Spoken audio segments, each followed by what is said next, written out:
Göbələkli sos və trüfelli dadlı yemək deyirəm, yaddaşda saxlayın. Cordon bleu Avropanın ən klassik yeməklərindən biridir.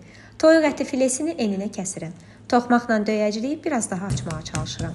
Sarımsağı vurub arasına nazik dilim veçina və pendir qoyub rulon şəklində bükürəm. Hər rulonu strecinə sıx şəkildə bağlayıram. Tövsiyə edirəm 2-3 saat dondurucuda saxlayasınız. Bu müddət ərzində xırda qovurduğum soğana göbələk dilimləri qatıb qovururam. Süd və qaymağı da qatıb soğuzu yekunlaşdırıram. Dondurucuda özünü tutan cordon bleu rulonlarını əvvəlcə una, sonra yumurtaya və suxarika bulayıram. Qızmar yağda hər tərəfli qızardıram. Əlavə yağı canına çəksin deyə qızaran kimi aura kağız dəsmalının üzərinə yığıram. Aura mənim mətbəxdəki sağ əlimdir. İçinin çiğ qalma ehtimalı olmasın deyə 20 dəqiqədə sobada 180 dərəcədə gözlədirəm.